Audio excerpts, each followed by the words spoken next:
45 days to get us back on track. 45 points. It's a 45-day, 45-point, 1 point per day. We get to 45 points. We are back in business. And you can take that to the bank. We did it, guys. Tesla 2024 shareholder meeting has happened.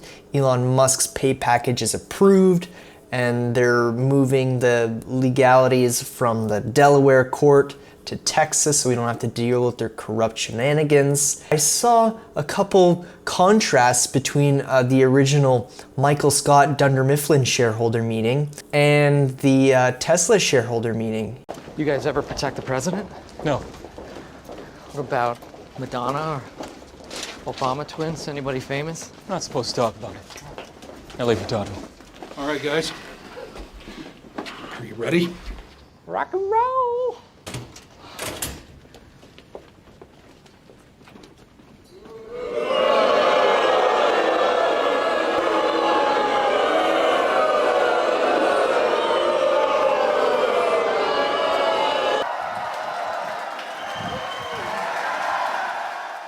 Elon certainly has quite a few more aces up his sleeves to actually accomplish those shareholder goals.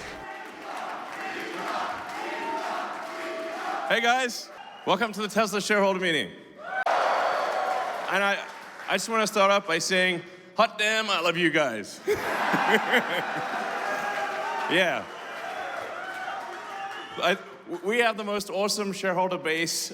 I mean, it's just incredible. Any public company, it's incredible. Wow. Probably one of my favorite scenes in The Office overall. And I certainly was thinking a lot about this scene during the recent Tesla shareholder meeting when Elon was alluding to, you know, the $20 trillion potential of the Optimus robot to really be able to drive that Tesla stock higher. Dunder Mifflin is still a strong company, and we are poised to come through this more streamlined and profitable than ever. This is not as much fun as I thought it would be. It was fun when we weren't on the brink of bankruptcy. We're going bankrupt, you think? Yeah, where things are going, I think, is just going to be absolutely mind-blowing. And if you just plot the points on the curve of how well autonomy is progressing and just believe the curve, it's headed towards unsupervised full self-driving very quickly at an exponential pace. Basically, for every release that's on the road, we kind of see what the next generation release is and a little bit about the release after that. So we have some insight into where it's going, and it's really amazing. Sometimes people wonder, well, how do you go from this big fleet to actually monetizing the fleet in an autonomous situation? And it's actually a combination of it's like Airbnb and Uber to some degree. So there'll be some cars that Tesla owns itself, it's kind of like an Uber fashion. But then for the fleet that is owned by our customers, it will be like an Airbnb thing. You can add or subtract your car to the fleet whenever you want. So you can say, I'm going away for a week. At just one tap on your Tesla app, your car gets added to the fleet, and it just makes money for you while you're gone. And I'm highly confident that it will far exceed the value, the revenue made by the owner of the car will far exceed the actual monthly payment. And then Tesla will obviously take a rev share on that, but most of the money will go to the owner of the car, and this is actually going to work. This is what will happen. So mark my words. This is simply a matter of time.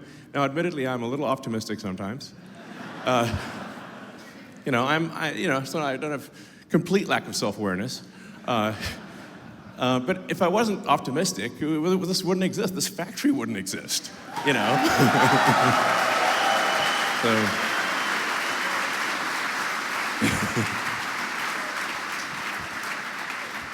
There are many things to be optimistic about in Dunder Mifflin's future, and one of them is here with us today. Michael Scott, Scranton Branch Manager. Yes! In these uncertain times, Michael has managed to maintain steady profits from his Scranton branch. We all thank you, Michael. Enjoy the clips and the contrasts between Michael Scott, manager of Dunder Mifflin Scranton, and our Chief Executive Officer of Tesla, Elon Musk. So I think just based on vehicle autonomy, we can 10x, more than 10x the value of the company. I believe that's what will happen. Yeah, no, it's just what do you know? It's 4:20 p.m. I just noticed that. And there's, you know, we make like 100 million Optimus units a year. I mean, for reference, the auto industry is roughly 100 million vehicles per year. So that, you know, I think we could make one for a cost of maybe at really high scale of about $10,000. It's smaller. It'll be less expensive than a car. So, and I think if you sell for $20,000 or something, this is at large scale volume. Tesla would basically make about $1 trillion of profit a year from that. So, yeah. If the price earnings multiple is, say, I don't know, 20 or 25, something like that, that would mean a $20 trillion market cap from Optimus alone. And probably 5 to 10 from autonomous vehicles. Like, I think it's actually conceivable, it's within the realm of possibility for Tesla to achieve a valuation 10 times that of the most valuable company today. Well, okay, we're going to take a 15-minute break, and then we're going to answer more questions. You haven't said anything yet, and we're headed for bankruptcy. Yeah, well, that's not going to happen. That's not going to happen. We'll be back with some answers. Okay, I know that you're mad at me and you're mad at all of them. How are you going to fix the company? Okay.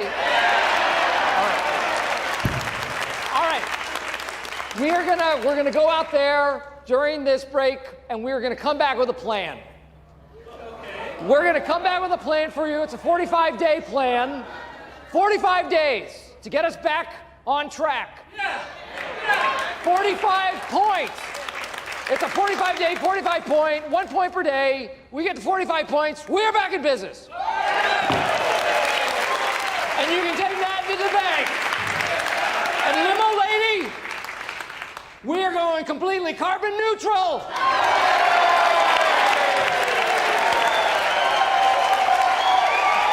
I love you, New York.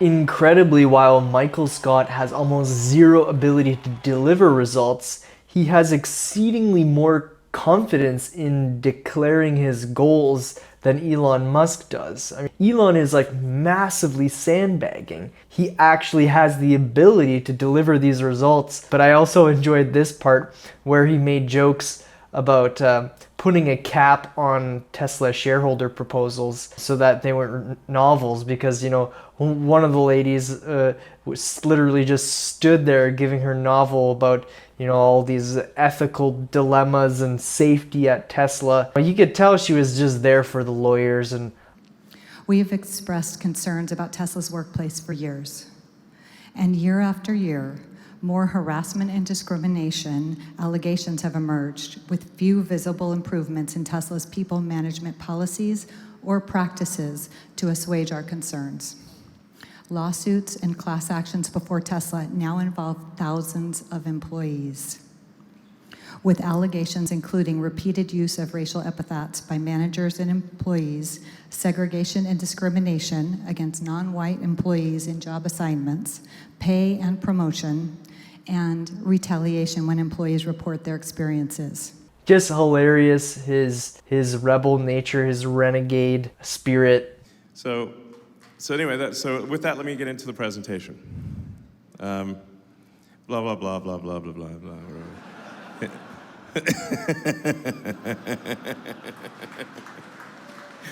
Oh, man.